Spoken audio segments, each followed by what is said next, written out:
Hey everyone, James Nichols here, and you're watching MetalXS.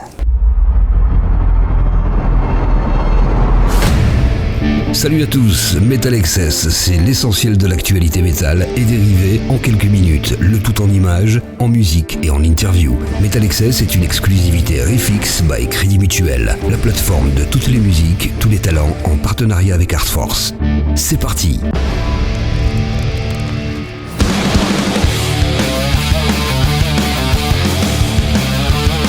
Guitare brute, son vintage et énergie live, James Nichols est aujourd'hui l'un des guitaristes les plus inspirés de la scène blues hard rock. Repéré très jeune par Gibson, dont il est désormais ambassadeur officiel, l'Américain s'est forgé une identité immédiatement reconnaissable grâce à un jeu aussi puissant qu'atypique, son médiator. 3 ans après son album éponyme, il signe son retour avec Louder Than Fate, son 4e album, enregistré en grande partie dans les conditions du live au mythique studio 606 des Foo Fighters à Los Angeles sous la direction du producteur Jay Ruston.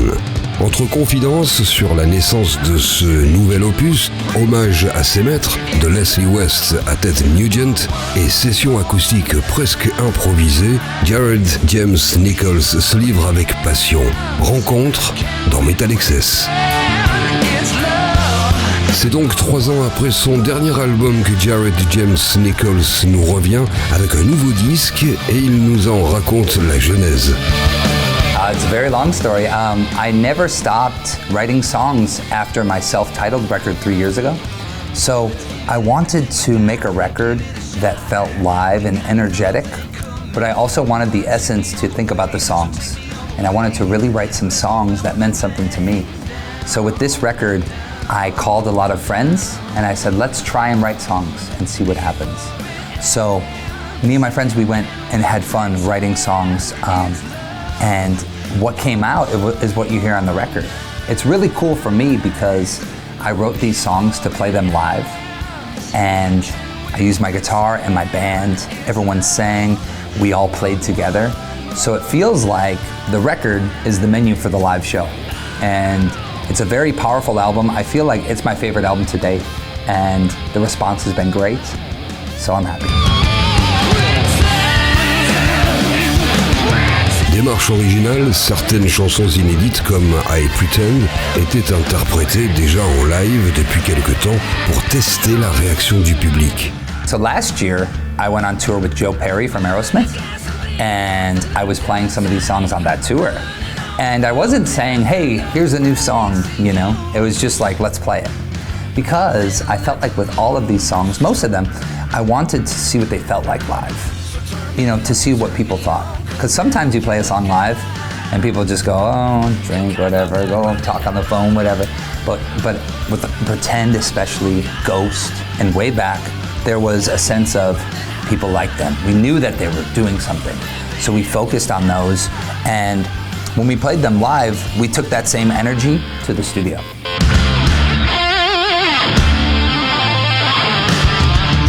Lui arrive-t-il de composer aussi des chansons qui ne trouvent finalement pas leur place sur un album? Oh yeah, a lot. I probably made 20 songs. I think that sometimes songs aren't ready. So you write something and you think to yourself, oh, this is gonna be great. And then you play it for someone and they go, it's okay. And then you go, what? You know? So I think for this record, I picked the strongest songs that I felt like not only represent me as an artist and as a guitar player, but they just felt like they connected with people.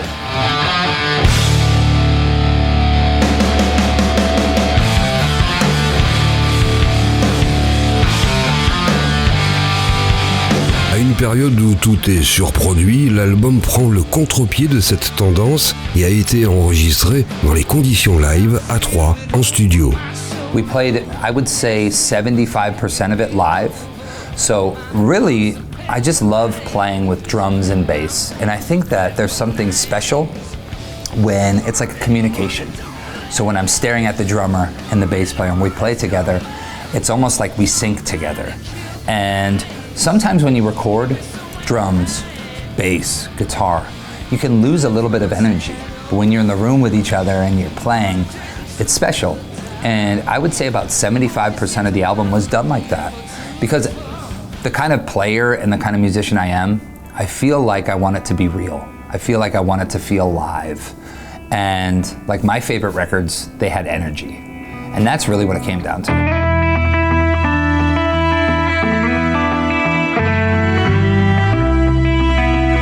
Well, there was a song called Killin' Time. And that song was it was mostly written on an acoustic guitar. And when we tracked it, I brought the electrics out. But that was one where we were in the moment and I was writing things. And I was going, okay, cool, let me try this, let me try this. And a lot of the record was made where, especially for the solos or maybe little bit of things that I did on top, we would think about those in the studio. It wasn't all pre-planned. What was really thought out was the structure. And okay, verse, chorus, but when we got in the room, I feel like we kind of had to make it feel right.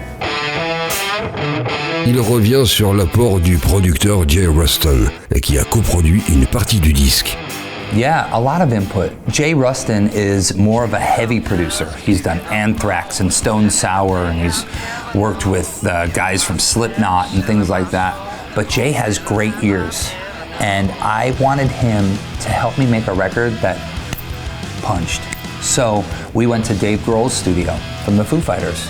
So the record, most of the record was made at Studio 606 in Los Angeles, which was unbelievable because we were using the Sound City board and the equipment, everything owned by the Foo Fighters, and I was using gear that was from Nirvana and Cheap Trick, and it was unbelievable. And being in that room and feeling that energy, it was just like awesome, man. It just really brought another level because for me, I do my thing and I love it, but Jay brought a little bit of extra, muscle. It's cool. And you needed it. I needed it, yeah, because sometimes when it's just me going for it, it can be great, but sometimes, you need someone else to help you push it, and I think Jay did that. Jared a l'air d'affectionner particulièrement les trios. Quels en sont les avantages et les inconvénients? The pros, there's no one in my way. I can play the guitar. It's very simple. There's a lot of space. There's a lot of air, and that's a good thing or a bad thing because if you know how to make it work, you don't think about, oh, I wish there was another guitar or a keyboard or more, more instruments. So I love that feeling. I love the feeling of a power trio. I think it is powerful, and I think that a lot of my favorite bands, whether it's Led Zeppelin or The Who or Cream or Hendrix or Johnny, the power trio is a thing, with the singer. It's just so amazing. And some of the cons, I would say, are sometimes on a stage trying to replicate things in the studio and trying to play things that maybe have an acoustic guitar, where you go, oh man, what am I doing? Go to an acoustic. So those are the only cons. I love playing in a trio. Le nouvel album démarre sur le titre Let's Go. Un riff, un refrain, on revient aux fondamentaux du hard rock. Yeah, so that song, Let's Go, I wrote that with a guy named Keith Nelson. Keith Nelson was the guitar player and songwriter for a band called Buck Cherry, and he wrote all of their hits. He's a good friend, and I remember he said to me, Jared, write a song that people will sing along to. And I was like, all right, let's go. And he goes, let's go. He's like, let's write a song called Let's Go. And I was like, really? And he's like, yes. He goes, we need to write a song that's so simple and it's so easy that anyone that hears it, even if it's their first time ever hearing it, they don't have to think about it. They can just, let's go, right? And I said, okay, so we did it. And I wasn't really sold on it. I was like, oh, it's okay. But then when I played it with the band and I started out the drum, and I saw people go like this, and then I played the riff, and then I'm going, let's go, and watching them sing along. And I went, it works. And that song is just very simple, in your face energy. And I felt like it was the perfect song to kick the record off because it just felt like all of a sudden it's just like,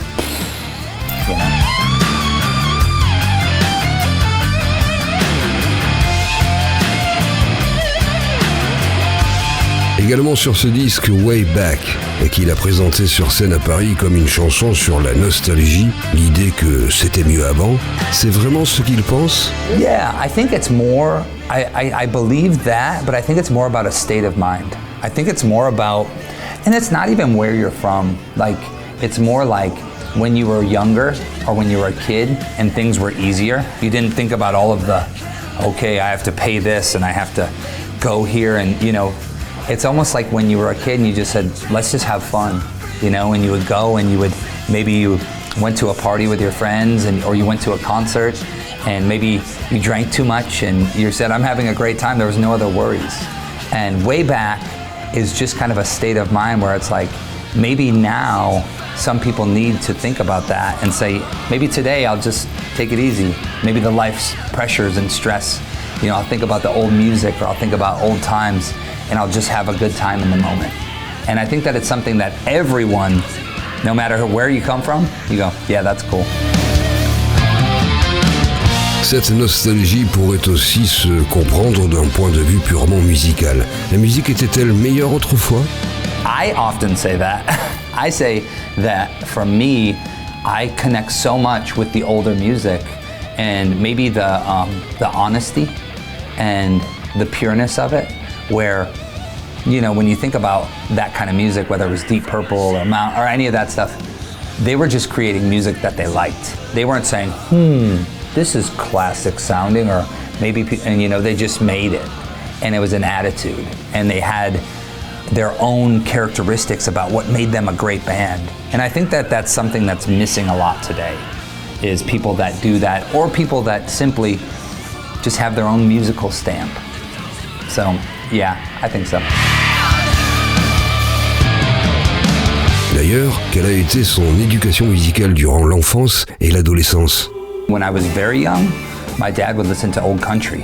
He was old school, so it was like Hank Williams and Patsy Cline and very old school stuff, Johnny Cash, of course. But then, as I got into music, it was Mountain, Cream, Hendrix, Stevie Ray Vaughan. I got into the blues, so I was listening to, you know, Johnny Winter and Muddy Waters and Albert King and B.B. King. I mean, anyone with a guitar and the heart, you know? And I think that that's where my soul lies. But also, then growing up when I did, my older brother was listening to Alice in Chains and Soundgarden and Pantera and stuff like that. So I listened to all of it. And I never thought in my mind that, oh, this is this and this is that. To me, it was just like, oh, it's all just the music I like, you know? So I never had like a thing where it was like, oh, I don't play that. I just love it all.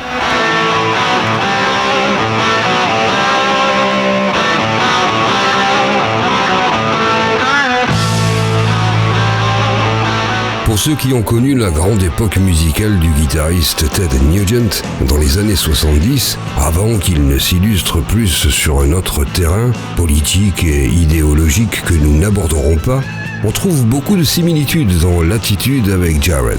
Il a d'ailleurs repris les premières notes de Stranglehold lors de son dernier passage à Paris. Ted Nugent, he's a great friend of mine. We've played music together many times, and growing up when I heard Cat Scratch Fever or Stranglehold or, you know, The Great White Buffalo or any of those songs, so good, amazing. I think Ted Nugent's one of the best rock guitar players there has ever been. And for me, it's so cool because he'll call me and we'll just talk about guitars for hours, you know. He even texted me yesterday. He said, because he watches what I'm doing on the computer, and he'll text me and say, oh man, I see you're over in, you know, France or Germany, you know, have a great time. But big influence. I think that when it comes to rock, guitar, Ted Nugent's on the Hall of Fame, for sure.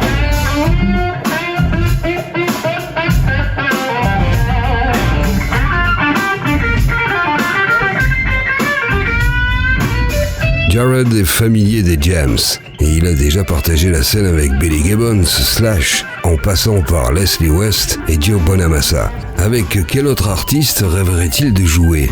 Oh my gosh, I'm so lucky. I played with so many of my heroes. Like you said, all those guys and Peter Frampton and oh my gosh, so many people. Some of my most cherished memories, Definitely with Leslie West, because I thought that was so cool, because it was like full circle. Like I never expected that to happen. But man, I've had amazing experiences jamming with Buddy Guy, and I could sit here all day and talk about those. But other people I'd love to play with, I'd love to jam with Eric Clapton. He's a big one on my bucket list. But then I have a lot of friends I'd like to jam with too. People like, my friends in Blackberry Smoke or Government Mule, or, a lot of more jam band stuff. The Rival Sons, like maybe some more contemporary bands. I've gotten to jam with a lot of the old bands. I'd like to jam with the Eagles, Joe Walsh, stuff like that. Joe Walsh actually plays one of my guitars in the Eagles, which is pretty cool. But yeah, there's a lot.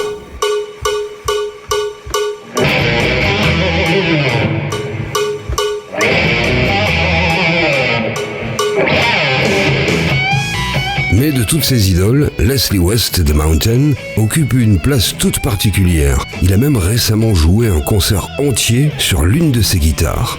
Yeah, just last week. Yeah.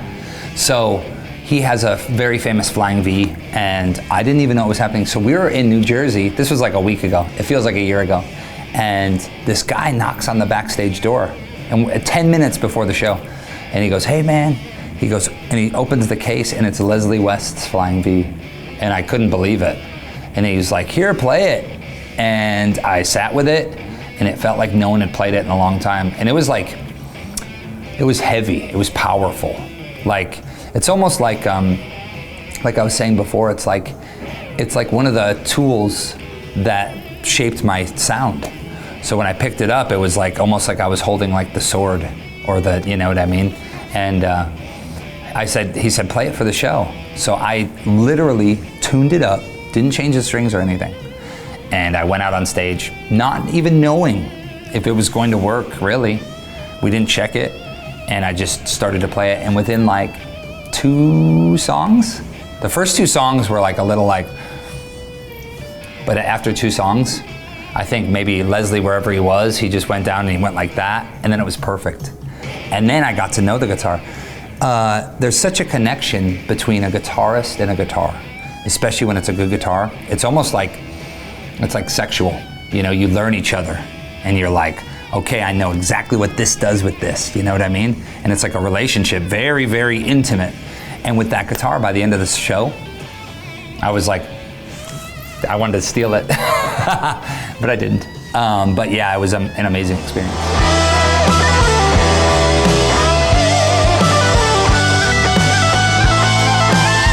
Jared possède une technique de jeu très singulière. Il est l'un des rares guitaristes de la scène actuelle à jouer sans médiator. So I'm actually, I write with my left hand. So I'm left-handed. So when I'm drinking or eating, I'm left-handed. And when I first picked up a guitar, I tried to play it left-handed. And then I went to the store, and the guy goes, "No, flip it."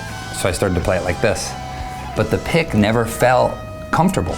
It never felt right. It almost was like, it's like the feeling like I couldn't feel it. And my favorite thing about playing guitar is feeling the strings. Just like with this hand, I can feel everything. I want to feel the strings under my fingers when I pick.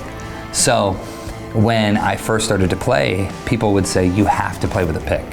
And I was like, I don't care. I never thought I was going to be a professional guitar player. I was just having fun. So then I found players like, of course, Jeff Beck and Albert King and Mark Knopfler and Derek Trucks. And I said, well, they don't play with a pick.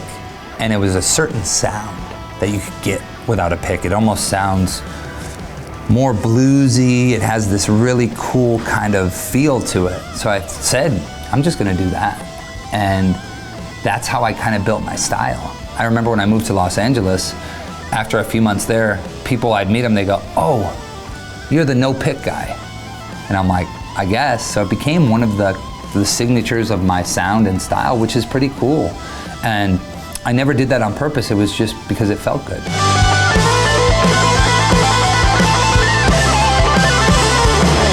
Cette technique lui permet-elle de faire des choses que d'autres guitaristes ne peuvent pas faire, ou lui complique-t-elle au contraire certains passages? Can you hear the guitar if I play it or no? Yeah, so if I want to play, and let's say a regular guitar player hits one note at a time, it's kind of into it, but I can start to play a sound 3 notes, basically one after the other. There's a certain amount of finger picking stuff that, you know, if you heard a guitar go.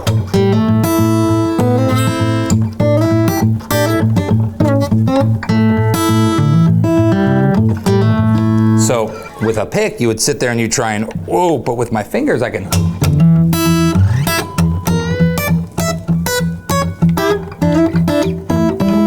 And you can play things that are very snappy, you know, like.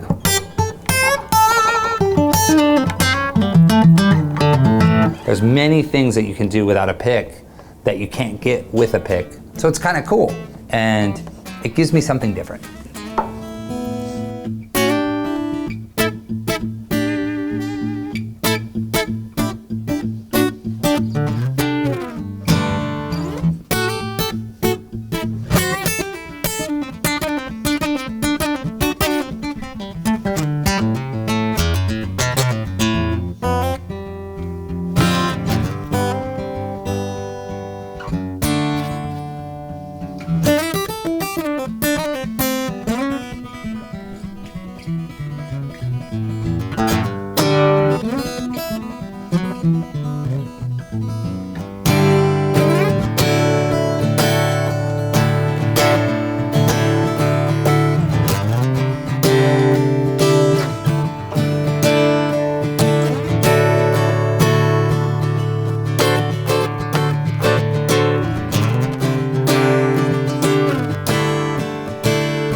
En attendant des dates en tête d'affiche, que représente la France pour lui aujourd'hui, maintenant qu'il s'y est produit à de nombreuses reprises, des plus petites salles jusqu'au Hellfest?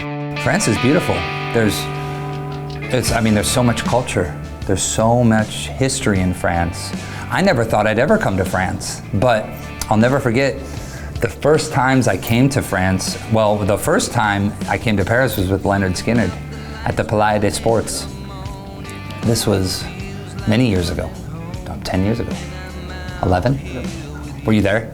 Isn't that crazy? I remember that show because I ripped my fingernail off.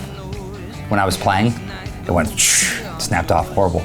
But France is beautiful, there's beautiful people, there's so much great culture, and what I found too is Paris is amazing, but there's so much of France that people outside, especially in America, they don't know about, you know, like you go to the south of France or you go to Toulouse or anywhere in the south, it's so beautiful. So I've been so lucky to travel all over the country, and the crowds are amazing.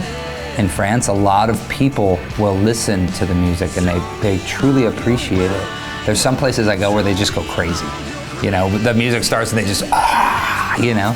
But in France, the crowds are very, very receptive, and I feel like when I play here, I don't have to explain myself because people are listening and they're paying attention, which is awesome, you know. It's beautiful. Catch me in the water, whoa, push me down till I barely breathe. I barely breathe. Hold me to the fire, whoa, stoke it till there's nothing left of me. Set me free. Cut me down till I'm bled. I'm your bag of bones that you left for dead. Hung on every word you said. I hung on every word you said. Freight train coming in, only one way that we would end. Threw me to the wolves again. You threw me to the wolves again. Talk to my heart, darling. Let me in the dark, darling. Didn't give a damn, darling.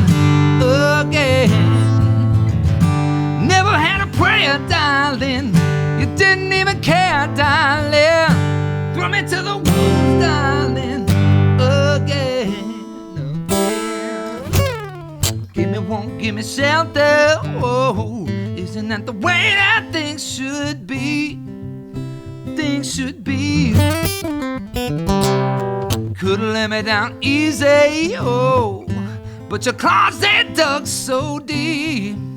You dug so deep in me, oh, whoa. Should've known back then, only one way that we would end. Threw me to the wolves again, you threw me to the wolves again. Talk to my heart, darling, bit me in the dark, darling. You didn't give a damn, darling, again. Never had a prayer, darling, you didn't even care, darling. Threw me to the wolves, darling, again.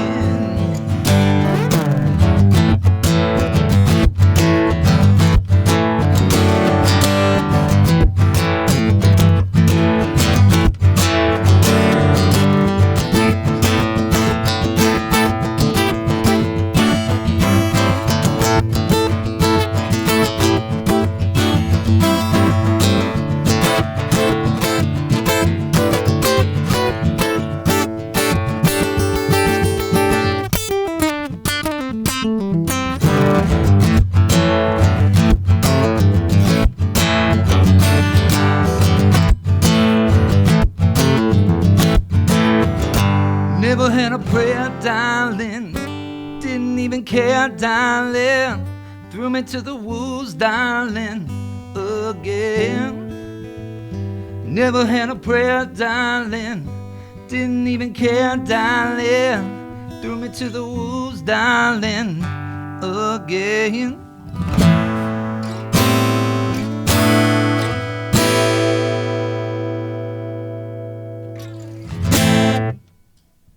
Wow. Voilà, MetalXS, c'est terminé pour aujourd'hui. On se retrouve très très vite pour un nouveau numéro avec toujours plus d'interviews et de contenus inédits. Un immense merci pour votre fidélité et n'oubliez pas de prolonger l'expérience métal sur fx.fr. Salut!